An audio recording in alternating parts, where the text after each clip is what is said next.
السلام علیکم ناظرین۔ سلطان مراد خان جس نے وارنا کے میدان میں عیسائیوں کے ایک بڑی تعداد کو شکست دی اور اس کا جو کمانڈر تھا ہنری داس، وہ وہاں سے فرار ہوا۔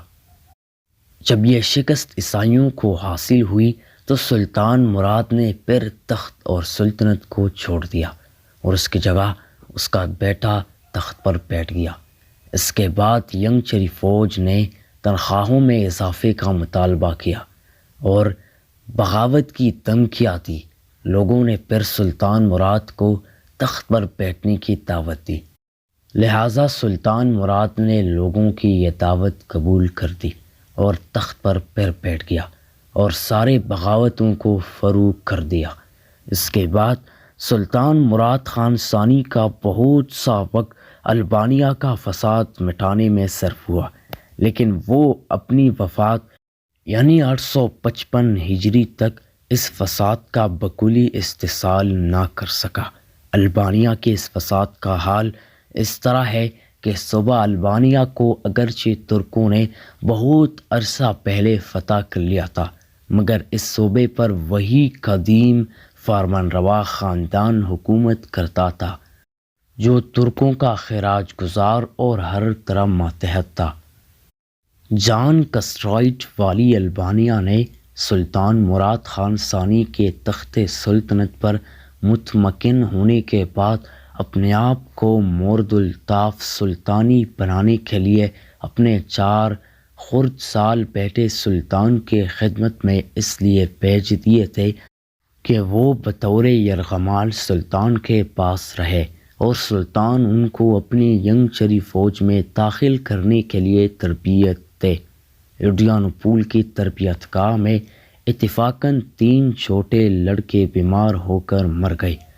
یہ خبر سن کر جان کسٹرائٹ والی البانیہ نے اپنے 3 بیٹوں کے اس طرح فوت ہونے کو شبہ کی نظر سے دیکھا اور سلطان کو لکھا کہ میرے بیٹوں کو ممکن ہے کہ کسی میرے دشمن نے زہر دیا ہے۔ سلطان مراد خان ثانی کو بھی ملال ہوا اور چھوٹے لڑکے کو جو سب سے بڑا تھا اور جس کا نام جارج کسٹرائٹ تھا بنظر احتیاط خاص اپنی سلطانی محل میں پرورش دینے لگا۔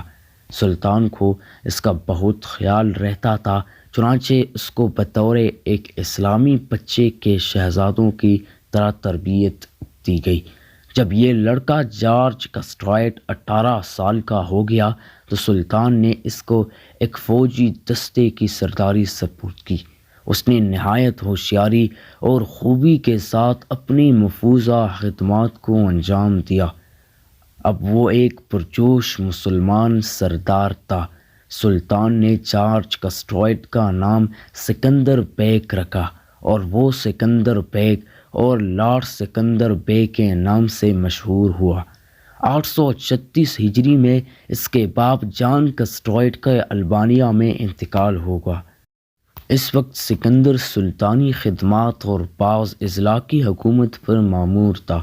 سلطان نے اس کو اس کی باپ کی جگہ فرمان روائے البانیہ مقرر کرنا مناسب نہ سمجھا، مگر حقیقت یہ ہے کہ وہ البانیہ کے حاکم کی حیثیت سے بہت زیادہ اچھی حالت میں تھا۔ سلطان اس کو اپنی بیٹی کی طرح سمجھتا اور وہ بڑے بڑے صوبوں کے فرمان روائی پر سلطان کی طرف سے مامور ہوتا رہتا تھا۔ سلطان مراد خان ثانی کو بھول کر بھی اس بات کا خیال نہ آتا تھا کہ سکندر بیگ کسی وقت بغاوت اور سرکشی پر آمادہ ہو سکتا ہے، لیکن 847 ہجری میں ترکی فوج کو جب ہنری داس کے مقابلے میں شکست حاصل ہوئی تو سکندر بیگ نے اپنے آبائی ملک البانیہ پر بزور قبضہ کرنے کا مصمم ارادہ کیا اور وہ یکا یک سلطانی میرمنشی کے خیمے میں گھس گیا اور اس کے گلے پر تلوار رکھ کر اس سے زبردستی البانیہ کے صوبیدار کے نام اس مضمون کا فرمان روا لکھایا کہ تم سکندر بیگ کو جو سلطان کی طرف سے بطور وائسرائے تمہارے پاس پہنچتا ہے، البانیہ کے دارالسلطنت اور تمام علاقے کا چارج دے دو۔ یہ فرمان لکھا کر اور مہر سلطانی سے بھی مزین کرا کر اس میر منشی کو قتل کر دیا اور وہاں سے نکل کر سیدھا البانیہ کے دارالحکومت کی طرف چل دیا۔ تو وہاں کے صوبیدار نے بلا تعمیل اس کو البانیہ کی حکومت سپرد کر دی اور رعایا نے اطاعت قبول کر لی۔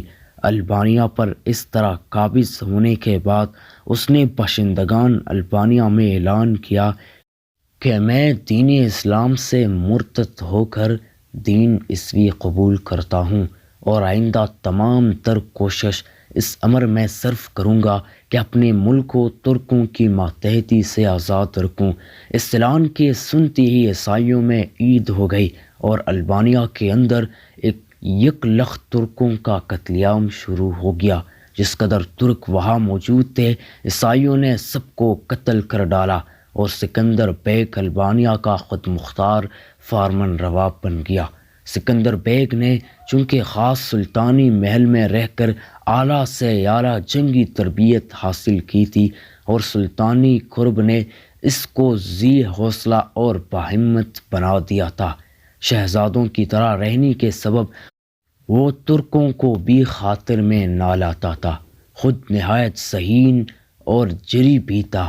نیز البانیہ کے پہاڑی ملک ہونے کے سبب وہاں کے راستے بھی چونکہ سخت دشوار گزار تھے اور حملہ فوج کا اس ملک میں داخل ہونا آسان کام نہ تھا۔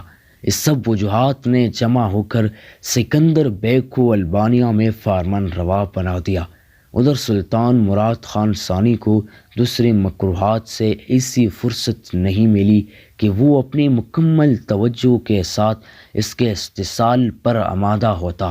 کئی مرتبہ البانیہ پر چڑھائیاں ہوئی، لیکن سکندر بیگ کی غیر معمولی بہادری اور غیر معمولی قابلیت جنگی کے سبب سلطانی فوجوں کو ناکام واپس آنا پڑا۔ سکندر بیگ نے البانیہ میں سلطانی فوج کے مقابلے میں ایسی حیرت انگیز بہادریاں دکھائی اور اپنے آپ کو ایسا قابل جرنیل ثابت کیا کہ خود ترکوں کے بہادر قوم نے اس کی بہادری اور قابلیت جنگی کا اعتراف کیا۔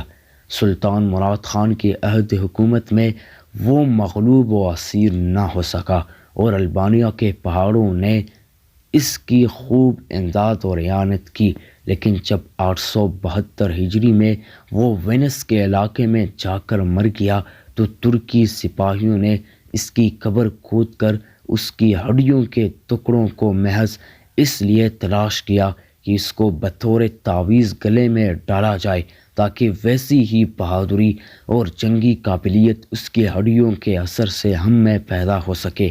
سلطان مراد نے چونکہ اس کو بیٹوں کی طرح پرورش کیا تھا، اس لیے وہ سکندر بیگ کا قتل یا بربادی نہیں چاہتا تھا اور سلطان کو توقع تھی کہ وہ کسی وقت راہ راست پر آ کر اطاعت اور فرمانبرداری کو اختیار کر لے گا۔ سلطان کی وفات کے بعد جب سلطان محمد خان ثانی تخت ہوا، چونکہ وہ بھی سکندر بیگ کو بھائیوں کے طرح عزیز رکھتا تھا، اس لیے اس نے سکندر بیگ سے صلح کر کے اس کو البانیہ کا حاکم تسلیم کر لیا تھا۔ لیکن سکندر بیگ نے جب پھر بھی بغاوت اختیار کی تو سلطان محمد خان ثانی نے حملہ آور ہو کر البانیہ کو فتح کر لیا اور سکندر ریاست وینس کے علاقے میں چلا گیا، جہاں اس کا 872 ہجری میں انتقال ہو گیا۔ اس کے بعد البانیہ سلطنت عثمانیہ کا صوبہ تھا۔ سلطان مراد نے 855 ہجری میں وفات پائی اور لاش برسا میں لے کر دفن کی گئی۔ اس سلطان نے 30 سال حکومت کی۔